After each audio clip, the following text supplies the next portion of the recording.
आज के इस कॉन्वर्जेशन में हम डिस्कस करेंगे नीट एस्पिरेंट्स के रियल पेन पॉइंट को। सर आइडियली माना जाए तो 80% तक सिलेबस कवर हो जाना चाहिए। शॉर्ट नोट प्रिपेयर करने पूरा चैप्टर एक पेज पे आ जाना चाहिए जिसको आप क्विकली रिवाइज कर सकें। पूरा सिलेबस कंप्लीट हो जाएगा फिर मॉक टेस्ट देना स्टार्ट करेंगे, बट आइडियली ऐसा नहीं होना चाहिए। तो मैं आपको बहुत मेंटली स्टेबल देखती हूँ यार, है ना, always in the chill mode. तो आप कुछ टिप्स देना चाहेंगे बच्चों को? आपको बनानी है एक मिस्टेक नोटबुक जिसमें राइट डाउन कीजिए सारी अपनी गलतियों को और मेक श्योर कीजिए कि ये गलतियां अगले टेस्ट में रिवाइज ना हो। Then you can make your marks 300 to 600। Hello students, so आज हमें आपके फिजिक्स दीदू के साथ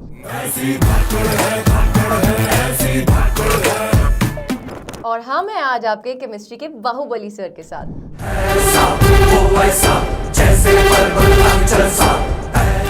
आज के इस कॉन्वर्जेशन में हम डिस्कस करेंगे नीट एस्पिरेंट्स के रियल पेन पॉइंट को। तो सबसे पहले शुरुआत करते हैं सिलेबस कवरेज के साथ में। तो फिजिक्स का मैम बताएंगे कि अभी तक कितना परसेंट सिलेबस कवर हो जाना चाहिए और अगर नहीं हुआ है तो क्या आगे हमारी स्ट्रेटेजी होनी चाहिए। सर आइडियली माना जाए तो 80% तक सिलेबस कवर हो जाना चाहिए, बट बच्चों के कुछ चैप्टर्स रह जाते हैं जैसे मॉडर्न फिजिक्स या ऑप्टिक्स। तो अब इस एक महीने में, अब जो आने वाला एक महीना है, इसमें कवर हो जाना चाहिए sir syllabus. And sir what about chemistry? देखिए मैम, केमिस्ट्री अगर ऑर्गेनिक की बात करें तो इट इज वास्ट। तो अगर आपने अभी तक फिजिकल और इनऑर्गेनिक फिनिश कर दिया है, केमिस्ट्री की अगर ऑर्गेनिक की बात करें और जीओसी हाइड्रोकार्बन हो गए हैं, तो नाउ इज द टाइम कि आप एक महीने के रहते रहते कंप्लीट ऑर्गेनिक को रिवाइज कर लीजिए, अच्छे से कवर कर लीजिए and then you should jump to the revision part. तो मैम क्या लगता है आपको फिजिक्स को रिवाइज कैसे करना चाहिए? Because it's a vast subject, बहुत सारे चैप्टर अभी तक कवर हुए। आपको क्या लगता है कैसे क्विकली एक महीने में बंदा रिवाइज कर सकता है सब्जेक्ट को? सर रिवीजन का बेस्ट तरीका रहता है फिजिक्स में formula sheets. Formula sheets actual में बहुत हेल्प करते हैं। जब आप क्वेश्चन प्रैक्टिस करने बैठे, फॉर्मूला देखें, फटफट से क्वेश्चन प्रैक्टिस और करें। यही फॉर्मूला शीट आपको मिल जाएगी हमारे इनफी नोट्स के ऊपर, जिसका लिंक यहाँ पे दिया हुआ है, बिल्कुल अफोर्डेबल प्राइसेस में। तो चलिए अब मैं केमिस्ट्री के लिए बताता हूँ। अगर आपको ये रिवाइज करना है तो देखिए मैम, फिजिक्स में जैसे कि 2025 में बहुत टफ पेपर आया तो एप्लीकेशन बेस्ड स्टडी चल लगती है ना। केमिस्ट्री में इतना एप्लीकेशन बेस है नहीं सब्जेक्ट। आपको क्या करना चाहिए कि फिजिकल केमिस्ट्री के फॉर्मूला लिख लीजिए, इनऑर्गेनिक केमिस्ट्री के रिएक्शन लिखते हुए चलिए और ऑर्गेनिक केमिस्ट्री के रिएक्शन विद एग्जांपल लिखते हुए चलिए। यानी आपको एक तरीके से कहें तो शॉर्ट नोट प्रिपेयर करने पूरा चैप्टर एक पेज पे आ जाना चाहिए जिसको आप क्विकली रिवाइज कर सकें।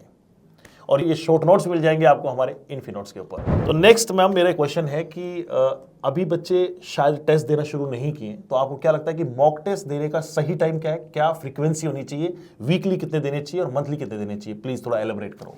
सर मुझे ऐसा लगता है कि मॉक टेस्ट ना बच्चा वेट करता रहता है कि जब पूरा सिलेबस कंप्लीट हो जाएगा फिर मॉक टेस्ट देना स्टार्ट करेंगे, बट आइडियली ऐसा नहीं होना चाहिए। बिल्कुल। जो कोई भी यूनिट्स आपको मुश्किल लग रहे हैं, आप यूनिट वाइज मॉक टेस्ट भी दे सकते हैं। Correct, right. अगर आपका पूरा सिलेबस हो चुका है तो आप फुल मॉक टेस्ट दीजिए। वीक में जो मुझे लगता है अभी जो ड्रॉपर बच्चा है उसकी जो फ्रीक्वेंसी है, कम से कम उसको 3 मॉक टेस्ट देने चाहिए। वीकली 3? अरे बहुत ज्यादा है। चलो अच्छी बात है। ड्रॉपर कैटेगरी के बच्चे सर अभी उसको बोर्ड्स की टेंशन नहीं है और वैसे भी ड्रॉपर ने पिछले साल भी पढ़ाई होगा, तो it is the right time कि आप रियल टाइम सिमुलेशन देखिए, ये चेक करिए कि आप जब एग्जाम हॉल में बैठेंगे तो क्या सिनेरियो रहेगा। इसलिए मॉक टेस्ट देने जरूरी है। और उससे ज्यादा जरूरी पता है क्या है? एनालिसिस। क्योंकि एनालिसिस अगर नहीं किया आपने तो फिर सारी धूल में मिल जानी है चीजें। और एनालिसिस बच्चों को ऐसे करो कि आपको बनानी है एक मिस्टेक नोटबुक जिसमें राइट डाउन कीजिए सारी अपनी गलतियों को और मेक श्योर कीजिए कि ये गलतियां अगले टेस्ट में रिवाइज ना हो। Then you can make your marks 300 to 600। Sir मुझे ऐसा लगता है कि केमिस्ट्री में ना सबसे बड़ा पेन पॉइंट रहता है ऑर्गेनिक केमिस्ट्री। बिल्कुल है। सो कुछ टिप्स दीजिए ऑर्गेनिक केमिस्ट्री के साथ डील करने के लिए। देखिए मैम, ऑर्गेनिक केमिस्ट्री ना it is a mixed of physical and inorganic. जैसे फिजिकल में एप्लीकेशन बेस्ड पढ़ाई है, फॉर्मूला लर्न करना है, अप्लाई करना है। इनऑर्गेनिक में रटने का है, रटने के अंदर रिएक्शंस होती हैं, वास्ट नंबर ऑफ रिएक्शंस को रटना पड़ता है। ऑर्गेनिक में दोनों चीजें हैं। आपको रिएक्शन मैकेनिज्म आना चाहिए ताकि आप फाइनल प्रोडक्ट निकाल पाए और रटनी पड़ेंगी नेमिंग रिएक्शंस को। इसीलिए इसके साथ में सबसे बेस्ट तरीका है कि आप सारे रिएक्शंस को राइट डाउन करते हुए उनके साथ साथ एग्जांपल सोल्व करें और शॉर्ट नोट बनाना बिल्कुल ना भूलें। शॉर्ट नोट बना के सारे चैप्टर्स को आप प्रॉपर्ली सीक्वेंस में लर्न करें। जीओसी और हाइड्रोकार्बन ना सबसे बड़े रूट चैप्टर हैं। अगर ये आपने कवर कर लिए तो ये मान लीजिए कि बाकी आपकी जो केमिस्ट्री है वो भी हो ही जाएगी, क्योंकि 50% जीओसी और हाइड्रोकार्बन ही कवर करते हैं ऑर्गेनिक केमिस्ट्री का। तो मैम आप फिजिक्स का इतना ज्ञान दिए जा रहे हो, आपको फिजिक्स का शुरू से पसंद थी? नहीं। एंड ये रियलिटी है सर कि मैंने खुद अपने 11th-12th में फिजिक्स में बहुत स्ट्रगल किया है। बट कहते हैं ना यार, जब कोई चीज आपकी पेन पॉइंट बन जाती है ना, आप उसके ऊपर और ज्यादा एफर्ट पुट करते हो और वो फिर जिंदगी भर याद भी रहती है। Exactly. तो मैम को फिजिक्स जिंदगी भर याद रहेगी। एग्जैक्टली और तुम्हें भी याद करा दूंगी।